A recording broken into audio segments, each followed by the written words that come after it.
शङ्कराचार्यं केशवं बादरायणं सूत्रभाष्यकृतौ वन्दे भगवन्तौ पुनः पुनः।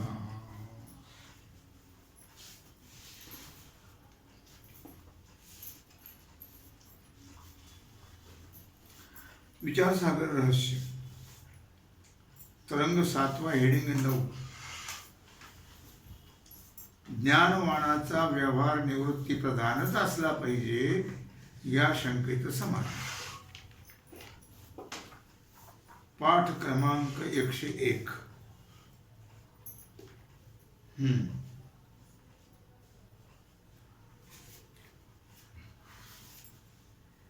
कुठे चाललो होतो? पूर्वी असंही म्हटलं होतं की ज्ञात्याला सर्व अनात्म पदार्थांचे ठिकाणी मिथ्यात्व बुद्धी असल्यामुळे राग म्हणजे प्रेम होत नाही। राग नसल्यामुळे अधिक प्रवृत्ती संभवत नाही। प्रेमाने अधिक प्रवृत्ती होते माणसाची। प्रेमच नसेल तर कशी प्रवृत्ती होईल? लक्षात आलं का?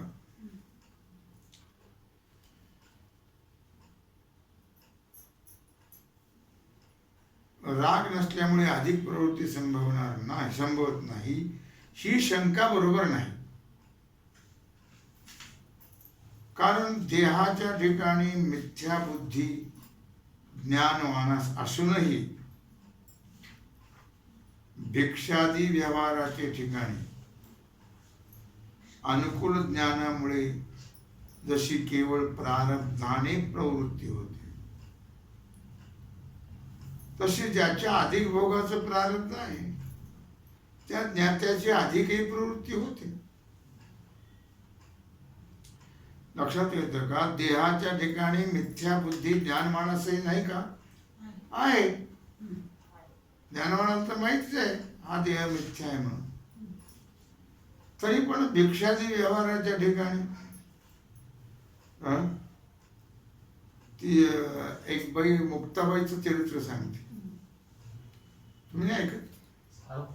फार सुंदर सांगते। ते म्हणले भिक्षा मागायची ती कोरांना भिक्षा ती मागत होती, ओली भिक्षा घेत नव्हती। का घेत नव्हते ते म्हणत? ते करताना त्या कोणाच्या मनात काय असतो विचार कोणाच ठेव, ते विचार त्यात उतरतात। तुम्ही काही नामस्मरण कर देवाचं करत नाही भाजी भाकरी, तुम्ही नेहमी स्वयंपाक करताना नामस्मरण करतच केला पाहिजे, दुसरा विषय नाही। तरच त्यात सात्विकता निर्माण होते। आजबाई सांगत होते तुम्ही जर विरुद्ध वागाल तर ते त्यात उतरतं आणि त्याचा खाणाऱ्यावर परिणाम होतो। म्हणून ते ओली भिक्षा घेत नव्हते ज्ञानेश्वर महाराज, कोरान्न भिक्षा, कोरडी शिदा कोरडा। हो, ओलं कोणाचंही खाऊ नये। का खाऊ नये? तर त्यांच्या मनात काय असतं कोणाचं स्वयंपाक करत नाही, कारण मन आहे शेवटी। काय काय विचार येतात आणि ते विचार त्या अन्नात उतरतात। म्हणून कोणाचं खाऊ नये भाऊ, लक्षात आहे तुझ्या? भिक्षा व्यवहाराच्या ठिकाणी अनुकूल ज्ञानामुळे जशी केवळ प्रारब्धाने प्रवृत्ती होते। भिक्षा मागणं अनुकूलता प्रतिकूलता नाही आहे। हा, तसं नाही। ते अनुकूल तिथं अनुकूलताच आहे की नाही? भिक्षा आपल्या जेवणा खाण्याकरताच आहे की नाही? पण जसं प्रारब्ध असेल तशी त्याची प्रवृत्ती होईल प्रारब्धाप्रमाणे। बरं, मिळेल ते सुद्धा प्रारब्धाप्रमाणेच। तशी ज्याचे अधिक भोगामध्ये प्रारब्ध आहे त्या ज्ञात्याची अधिकही प्रवृत्ती होते। प्रारब्ध असतच, अधिक भोगाचं प्रारब्ध अधिक प्रवृत्ती होते। विषयाच्या प्रवृत्तीमध्ये किंवा निवृत्तीमध्ये विषयाविषयी सत्यत्व बुद्धी किंवा मिथ्यात्व बुद्धी कारण नाही। मग आजपासून लक्षात ठेवून तुम्ही तिघे जण काय लक्षात ठेवलं?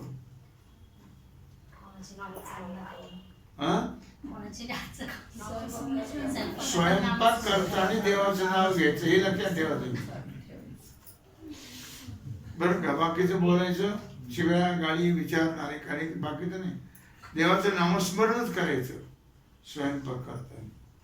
तुम्ही ऐकलं म्हणून तुम्ही ते लक्षात ठेवा. लक्षात आलं का की विषयाविषयी सत्यत्व बुद्धी किंवा मिथ्यात्व बुद्धी कारण नाही. मग विषय सत्य असो की मिथ्या असो,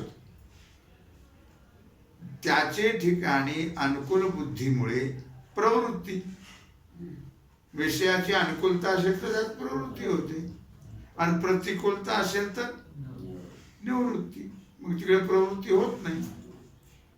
विषयाच्या ठिकाणी सत्यत्व बुद्धी आहे, विषयाच्या ठिकाणी माहिती आहे विषय मार्ग म्हणून, परंतु अनुकूल बुद्धी नसल्यामुळे. पण मग विषयाच्या ठिकाणी अनुकूल बुद्धी होईल का? नाही होणार. कोणी विष भक्षणात प्रवृत्त होत नाही.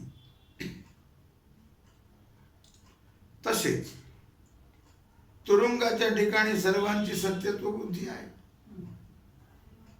म्हणून त्याच्या प्राप्तीकरता कोणी प्रयत्न करतं का? याच्या उलट नाटकातील व्यवहाराविषयी सर्वांचा मिथ्यात्व निश्चय आहे, तरी पण अनुकूल बुद्धी असते म्हणून प्रवृत्ती होते.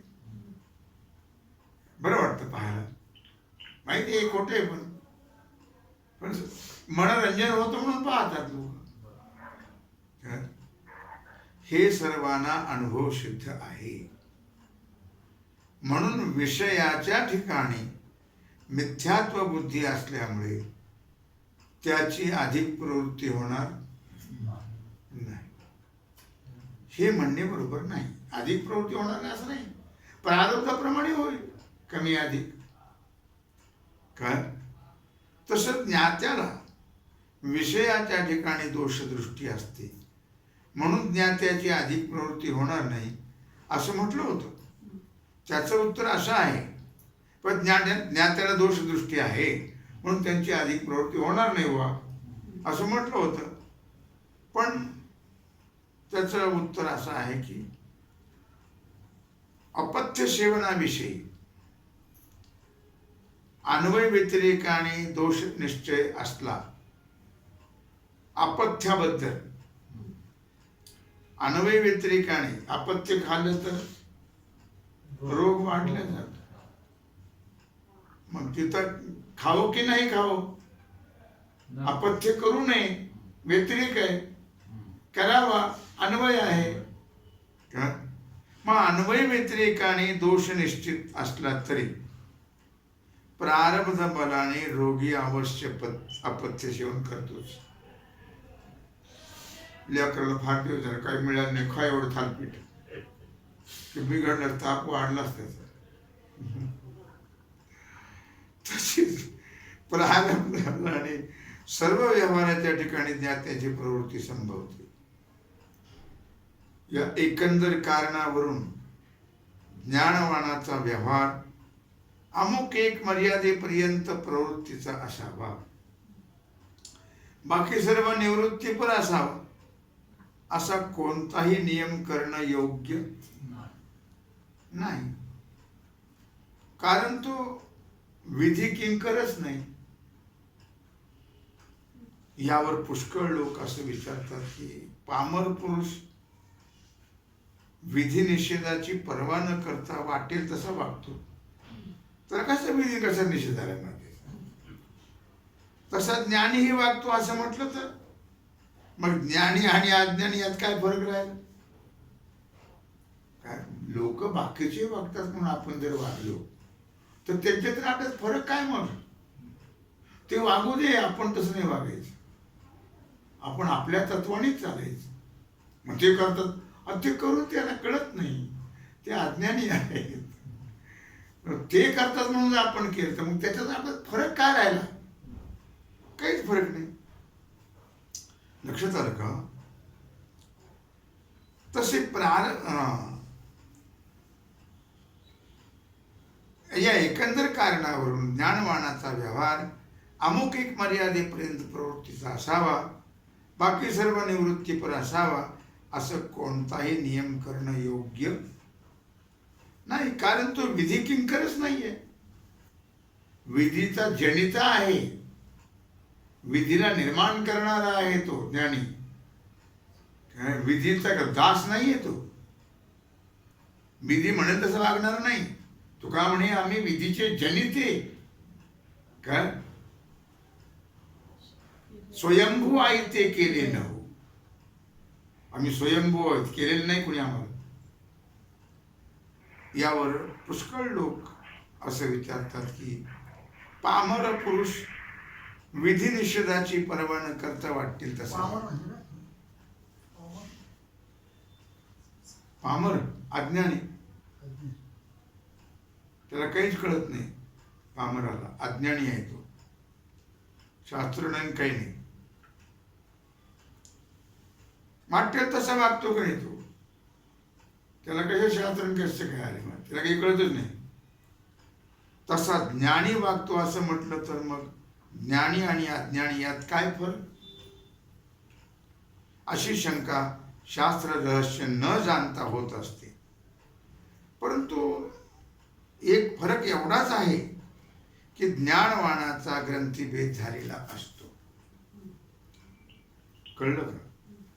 ग्रंथीभेद हा महत्वाचा शब्द आहे की चैतन्यरूप आत्मा आणि अहंकारादी अनात्मा यांच्या एकत्व निश्चयाला ग्रंथी म्हणतात. चैतन्यरूप आत्मा आणि अहंकारादी अनात्मा, मिथ्या आत्मा अनात्मा, थोडक्यात हे एकच आहेत, याला म्हणतात ग्रंथी. दोन्ही एकच आहेत असं समजणारे त्याला काय म्हणतात, ग्रंथी. आणि या एकत्व निश्चयाच्या नाशाला ग्रंथीभेद म्हणतात. आत्मा अनात्मा वेगळा आहे, एक नाही आहे, हे कळणं म्हणजे ग्रंथीभेद. आणि आत्मा आणि अनात्मा एकच आहे, याला ग्रंथीभेद, ग्रंथी म्हणतात. आणि अज्ञानाचा झालेला नसतो, ज्ञानाचा ग्रंथीभेद झालेला, ज्ञानाला कळलेलं असतं. ग्रंथी म्हणजे भेद, ज्ञानाला भेद कळलेला असतो. कळलं का? अज्ञानाला कळलेला नसतो. हा फरक स्थूल शरीरावर किंवा व्यवहारावर दिसण्यासारखा नसतो. शरीरावर किंवा व्यवहारावर कळत नाही. ग्रंथीभेद झालेला सामान्य लोकांना समजणं शक्य नाही. ग्रंथीभेद झालेला मग कळतच नको, म्हणून महात्मा लोकांना कळत नाही, आपल्यासारखं समजतात ते महात्म्या. आमच्यासारखे बायको पोरं खातो पितो कपडे लत्ते सगळं आमच्यासारखंच आहे, त्याच्यानंतर काय फरक आहे, कळत नाही. कळलं का? अर्थात म्हणून कितीही समजूत केली तरी त्यांना ती न पटता ज्ञात्याच्या वर्तनाविषयी ते साशंकच राहत. ज्ञानाबद्दल त्यांना कळतच नाही ना, कारण व्यवहारात काय फरक आहे का नाही. मग त्यांना वाटतं आमच्यासारखेच याच्यात आमच्यात काय फरक आहे, कळत नाही लोकांना. म्हणून ते साशंकच राहतात ज्ञानाबद्दल. एखादा वेदशास्त्र अध्ययन केलेला पंडित आणि एखादा अक्षरशत्रू म्हणजे ज्याला काही शिकलेलं नाहीये, दोघेही भोजनकाली सारखे जेवले. ते पाहून अक्षरशत्रूप्रमाणे तुम्ही जेवलात, आढाण्याप्रमाणे. मग तुमच्यातून त्या अक्षरशत्रूत काय फरक बघितलं? हा अडाणी म्हणजे अज्ञानी लोकांचंच हे समज आहे. असं विचारू लागलं तर पंडित त्यास एवढंच सांगेल की मी शास्त्रज्ञान संपन्न आहे, तू नाही. फरक एवढाच आहे. जेवणात काय त्याचा विचार करायचा, ज्याला जसं लागेल तेवढं तू खाईल. पण याचा भोजनाशी काही संबंध नाही. समान भोजनाला प्रकृतीचं आरोग्य, माझी प्रकृती त्याची प्रकृती चांगली आहे म्हणून सारखं जेवलो आम्ही, दोघांमध्ये समान आहे म्हणून दोघांनी भोजन समान केले. त्याचप्रमाणे एक आत्मज्ञान शून्य पामर आणि एक दृढ परोक्ष ब्रह्मज्ञानी असा फरक आहे. एक पामर आणि एक ज्ञानी.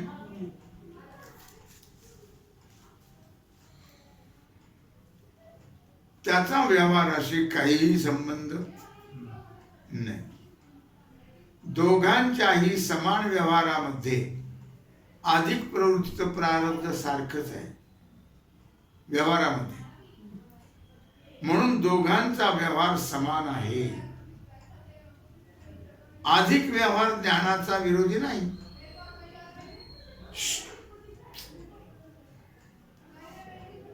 हे मागे मोक्षाचा हेतू ज्ञान आहे या निरूपणाचे प्रसंगी सांगितलेच आहे.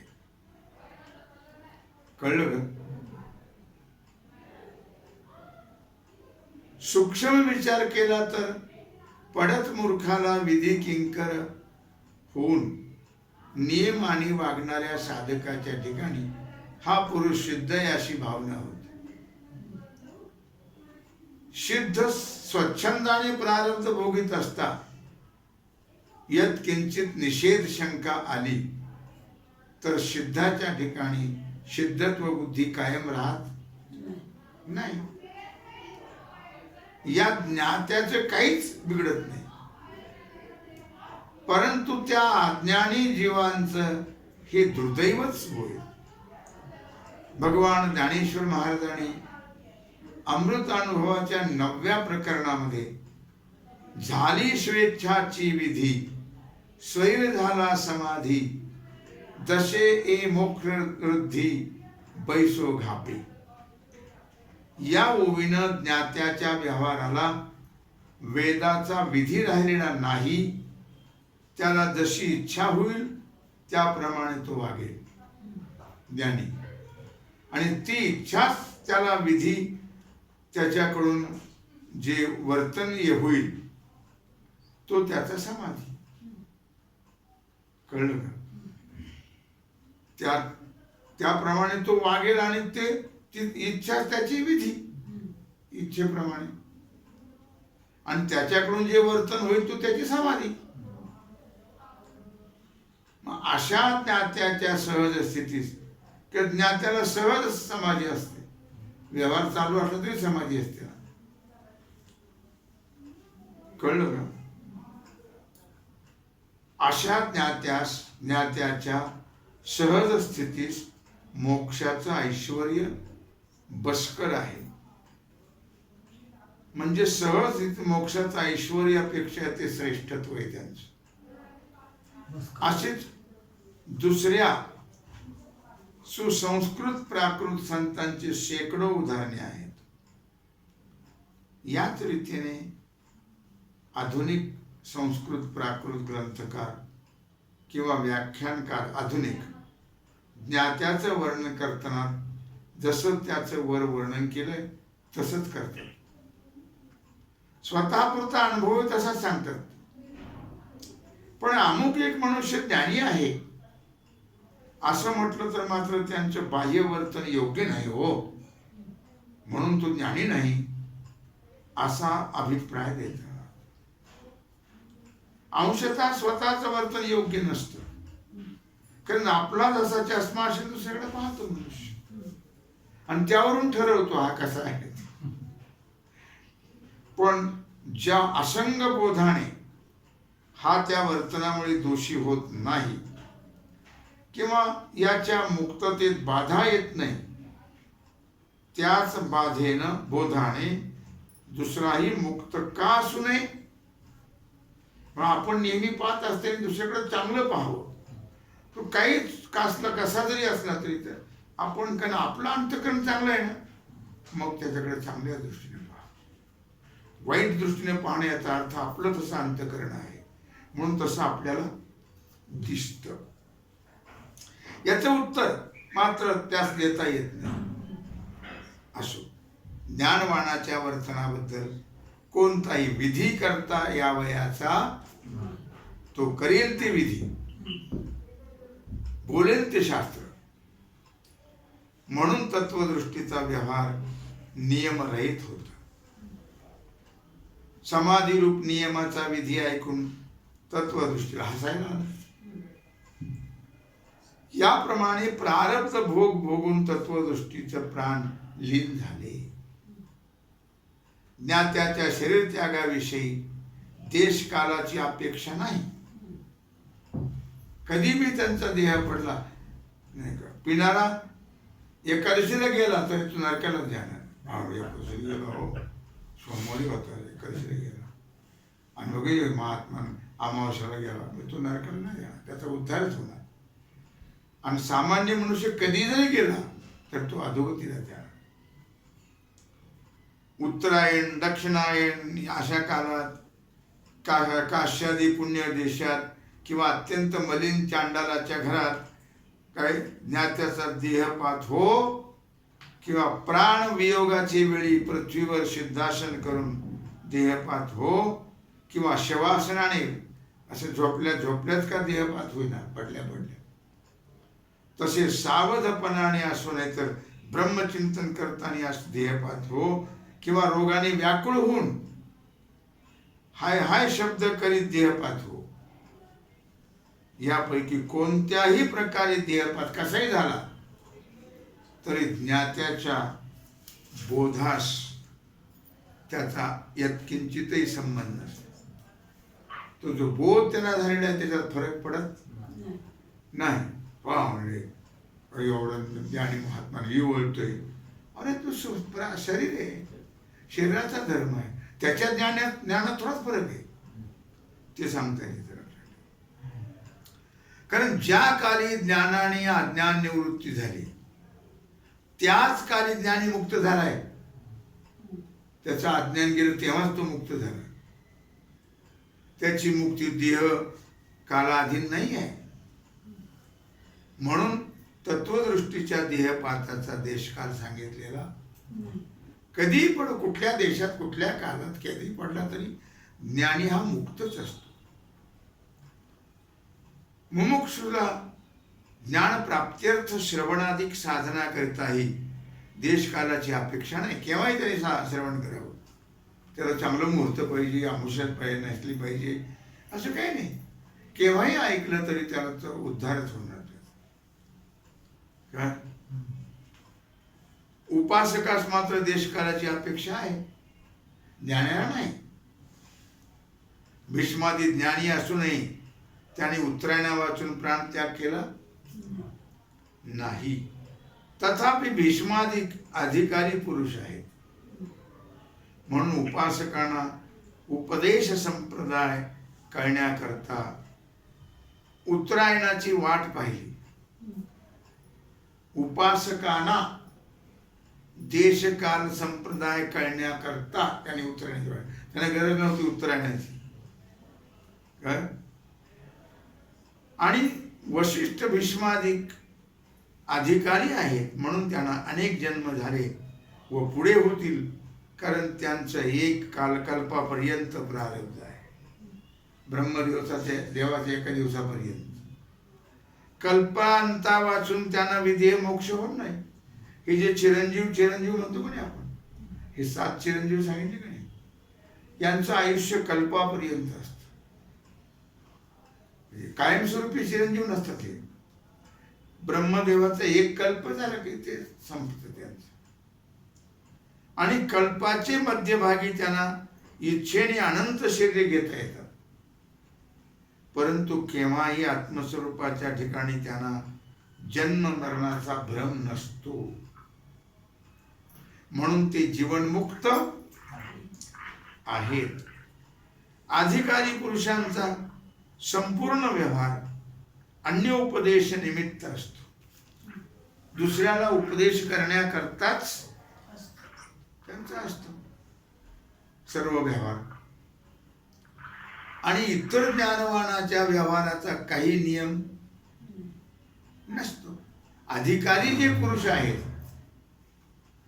त्यांचा व्यवहार दुसऱ्याला उपदेश करण्याकरता असतो, म्हणून त्यांचं अनुकरण करावं महात्म्यांचं. म्हणून पुण्यतिथी करण्यापेक्षा त्यांचं अनुकरण करावं. पुण्यतिथी करून काय होत नाही, अनुकरण केलं तर आपल्याला मोक्ष मिळेल. इतर ज्ञानवानांच्या व्यवहाराचा काही नियम नाही, म्हणून तत्वदृष्टीच्या देहपाताविषयी देशकालादी काहीही सांगितलेले नाही.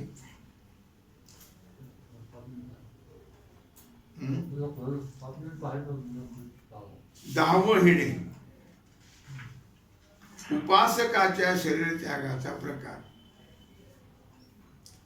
ज्ञानी पुरुषाला शरीर त्यागाकरता उत्तम देशकालाधिकांची अपेक्षा नाही. कोणाला? ज्ञानी पुरुषाला. हे आता पहिला. परंतु उपासकास मात्र उत्तम देश, उत्तरायणाधिक उत्तम काल. जर शरीर त्यागाची वेळी असेल तर त्याला उपासनेचं फल होईल. आणि ज्याचं पूर्वी ध्यान केलं त्या ध्येयाच्या स्मृतीची आणि ध्येय जे ब्रह्म त्याच्या प्राप्तीच्या मार्गाची स्मृती पाहिजे. ध्येयाच्या, कळलं? स्मृती पाहिजे, आठवण पाहिजे आपल्या ध्येयाची, आणि मार्गाची आठवण पाहिजे. कारण मार्गाचं चिंतन हे उपासनेचं अंग आहे.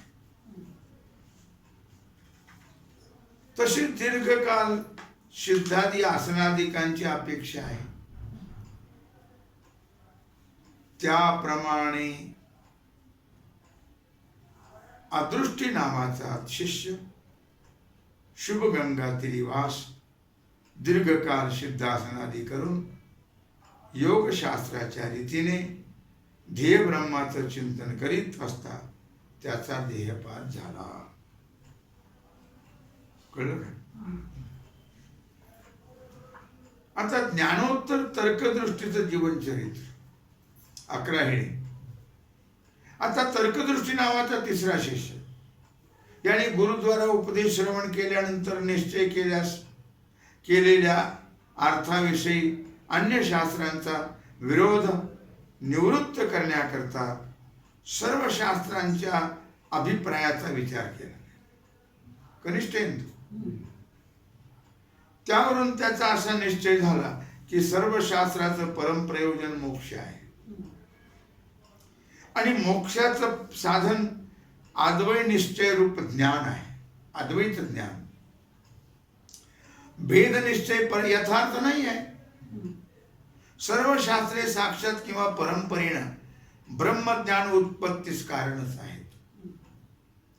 संस्कृत वाणीची 18 प्रस्थाने आहेत, अधिष्ठान. त्यात कित्येक कर्म प्रतिपादक आणि कित्येक विषय सुख उपाय प्रतिपादक आहेत आणि कित्येक ब्रह्माहून भिन्न देवतांची उपासना प्रतिपादन करणारे आहेत. तसे ज्ञानाकरता न्याय सांख्यादी शास्त्र आहेत. ज्ञानाकरता तीही भेदज्ञानाला यथार्थ ज्ञान समजतात, हे बाकीचे शास्त्र. आणि म्हणूनच सर्वांना अद्वैत ब्रह्माची बोधकता घडत नाही.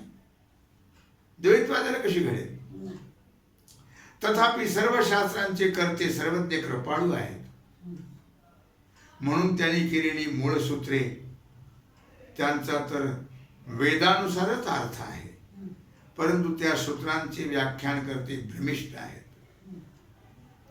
म्हणून त्यांनी मूलसूत्र कर्त्यांच्या मनोगताहून भिन्न अर्थ केलेला आहे, असा तर्कदृष्टीने निश्चय केला. तेव्हा झालेली जी सेवा आहे ती भगवत चरणी समर्पित करून राहिलेला जो सेवेचा भाग आहे तो आपण उद्या. कुंडली गवरदे हरी विठ्ठल श्री ज्ञानदेव